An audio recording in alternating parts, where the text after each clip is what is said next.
조갑제TV 시청자 여러분 안녕하십니까. 2020년 11월 23일 정오를 넘었습니다.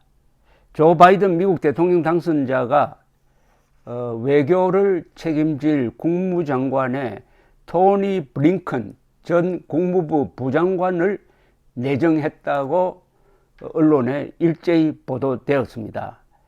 이 블링컨입니다. 블링컨 전 부장관은 58살인데 이분의 경력을 보면은 아주 정통적인 외교를 하는 사람입니다. 미국의 정통적인 외교라는 것은 미국이 세계의 지도국으로서 자유, 인권, 법치를 지키는 나라가 되어야 한다. 그러니까 자연스럽게 이 독재나 인권 탄압에 대해서 민감하게 반응을 하는, 또한 동맹을 중시하는 이런 외교를 말합니다. 따라서 문재인, 김정은이 트럼프를 끌어들여 가지고 완전히 미국의 정통적인 외교와 반대되는 방향으로 가서 반인도 범죄자인 김정은을 맞상대로 해준 이런 노선과는 정반대되는 사람이죠.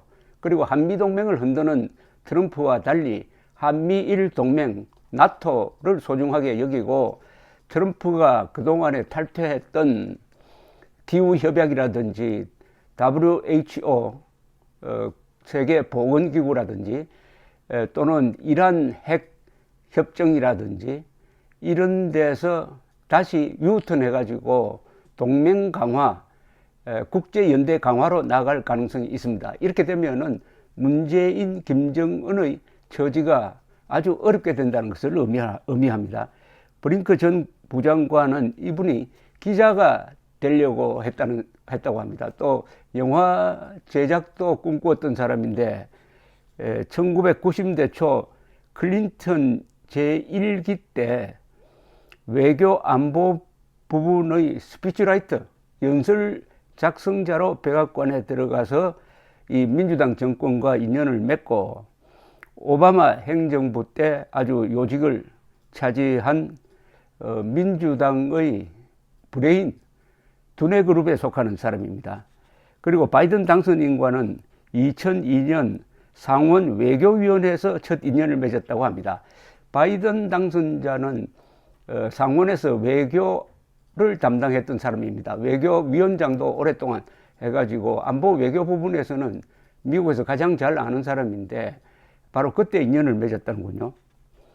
그리고 2008년 대선에서는 바이든 당선자가 민주당 대통령 후보 경선에 나섰을 때 외교 안보 자문역을 맡았다고 합니다. 역시 이 정치라는 것은 자신과 밀착되어 가지고 함께 선거를 해본 사람, 함께 싸워본 사람을 선택을 하는 겁니다. 그렇게 해야 이게 인간적 신뢰가 생기니까, 그러니까 전문성만 가지고는 안 되고 이 대통령과 특별한 인연이 있어야 됩니다. 그런 인연을 가지고 있는 사람이라고 합니다. 오바마 행정부 때 바이든 부통령 전담 국가안보보좌관 그리고 국무부 부장관을 지냈습니다. 이 블링컨은 북핵 문제에 있어서 단호한 원칙을 강조하는 대북 강경파라기보다는 정상파로 알려져 있습니다. 2016년 북한이 4차 핵실험을 하자 대북 제재 강화에 나섰고 한미 고위급 전략회의를 5차례 가지며 한국 정부와도 호흡을 맞춘 적이 있다고 합니다. 물론 이 사람이 카운터파트가 됐던 사람들은 한국에 있지만은 지금 다 힘이 없습니다. 이 말씀 많은 종전선언과 관련해서는 2년 전 싱가포르에서 1차 미북 회담이 열렸을 당시 뉴욕 타임스에 쓴 기고문을 통해서 이렇게 이야기를 했습니다. 트럼프 대통령은 북한이 핵을 포기하기도 전에 평화조약부터 논의하려는 그들의 희망을 들어주려는 것 같다. 이는 미국의 오랜 외교 정책과는 배치된다고 정면 비판했습니다. 그리고 이 사람의 그동안의 쭉 이야기를 보면은 인권 문제에 대해서 상당히 본능적인 감각이 있는 분인 것 같습니다. 이분의 부친은 헝가리 주재 미국 대사를 했고, 이 어머니는 홀로코스트, 즉 유대인인 모양입니다. 홀로코스트 생존자라고 합니다. 그리고 이 소련과 중국을 떼놓는 이런 전략을 구상하는 사람으로 알려져 있습니다. 이게 아주 흥미로운 점인데요. 지금 보면은 형식적으로는 푸틴과 시진핑이 가까운 것 같습니다. 중국과 소련이 가까운 것 같습니다.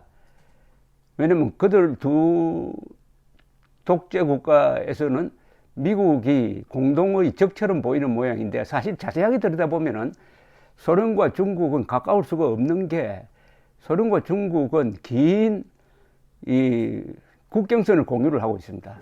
그리고 유라시아 대륙이라는 이 거대한 공간에 있는 두 호랑이죠, 말하자면은. 그러면은 어른거리기 마련입니다. 그러나 지금은 미국이 있으니까 자연스럽게 이렇게 전술적으로 연대하는 것처럼 보이지만은 여기에 파고들 소지가 있다는 생각을 가진 사람이 이 블링컨 내정자라고 하는데, 요게 어떻게 보면은 앞으로 큰 어떤 포인트가 될 수가 있습니다. 잘 아시다시피 냉전 시절에 키신저가 닉슨 대통령의 안보 보좌관을 하면서 만들어낸 게 미국과 중국의 접근입니다. 그리고 수교는 카터 때 됐는데, 그것은 뭐냐 하면은 소련과 중국을 확실히 갈라놓는 겁니다. 오히려 어떻게 보면 적대적으로 갈라놓는 거죠. 거기에 성공했으므로 소련은 고립이 되고 말았습니다. 이런 대전략이 다시 블링컨에 의해서 펼쳐질 가능성을 볼 수가 있습니다. 지금 이 러시아는 중국 사람들이 이 시베리아 지역으로 많이 진출을 하고, 특히 경제적으로 그리고 기술적으로 중국에 의존하는 데 대해서 푸틴이 매우 신경을 쓰고 있다는 겁니다. 이 블링컨이 한 공적 중에서 IS, 이제는 IS가 거의 소멸 단계에 들어왔는데, IS가 등장하니까 오바마 행정부가 여러 수십 개 나라와 연대를 해가지고 일종의 다국적군을 조직해가지고 IS에 대응했는데, 그때 그 일을 맡았던 사람으로 알려져 있습니다. 이 사람이 공공연하게 하는 이야기는 이겁니다. 지금 세계에서 미국이 혼자서 할 수 있는 일은 하나도 없다. 모든 것은 국제 협력하에서, 동맹국과의 협력하에서 이루어진다. 이 말은 트럼프가 주장하는 아메리카 퍼스트는 안 먹힌다는 겁니다. 아메리카 퍼스트는 안 되고 협조를 해야 된다. 협조를 한다는 것은 동맹을 강화해야 된다는 이런 이야기입니다.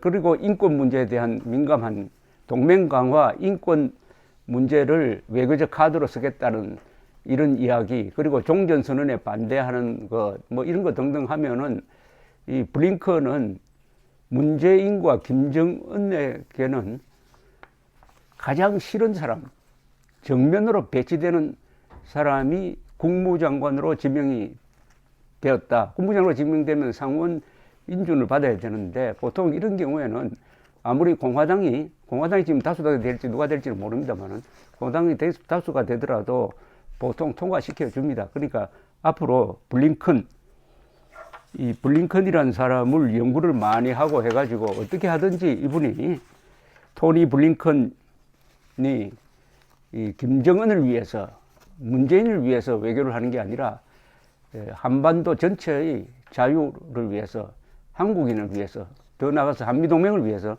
그리고 세계의 평화, 자유를 위해서 일할 수 있도록 힘을 써야 되겠다는 생각이 들었습니다. 감사합니다.